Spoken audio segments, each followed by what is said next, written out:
telling me about a sexual experience that she had where she didn't use a condom. When I was asking her what made her make the decision to not use a condom, and she was telling me that she felt bad about her physical disability and how hard it makes it to sleep with her, so she didn't feel entitled to ask this gentleman to use a condom. It was devastating. Yeah. And my first initial response to her was, like she was saying, like sort of like, I'm sorry that, I'm sorry I'm not a regular lay, so I'm not gonna ask you to use the condom. And my first response to her was, your body is not an apology. It's not something you offer as an apology.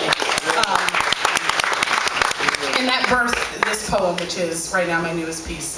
This piece is untitled, but we're calling it The Body for now. The body is not an apology. Let it not be forget-me-not fixed to mattress when night threatens to leave the room empty as the belly of a crow. The body is not an apology. Present it not as a disassembled rifle when he has yet to prove himself more than common intruder. The body is not an apology.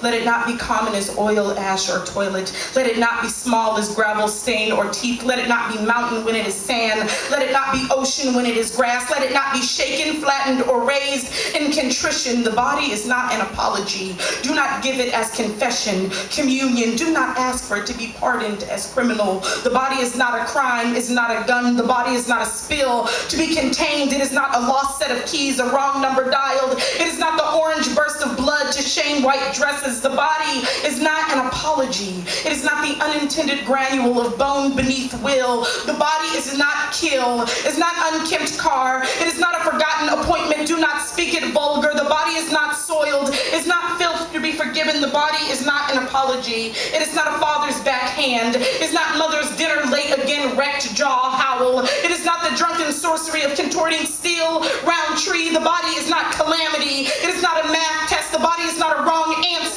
The body is not a failed class. You are not failing. The body is not a cavity. It's not a hole to be filled, to be yanked out. It's not a broken thing to be mended, be tossed. The body is not prison. It's not sentence to be served. It's not pavement. It's not prayer. The body is not an apology. Do not give the body as gift. Only receive it as such. The body is not meant to be prayed for. It's meant to be prayed to. So, for the evermore tortile 10th grade knows, hallelujah. For the shower song throat that crackles like a grandfather's Victrola, hallelujah. For the spine that never healed, for the lambent heart that didn't either, hallelujah. For the sloping pulp of back, hip, belly, hosanna. For the arid hairs that rove the face like a pack of displaced wolves, hosanna. For the parts we have endeavored to excise, blessed be the cancer, the palsy, the womb that opens like a trap door. Praise the body in its blackjack magic, even in this. For the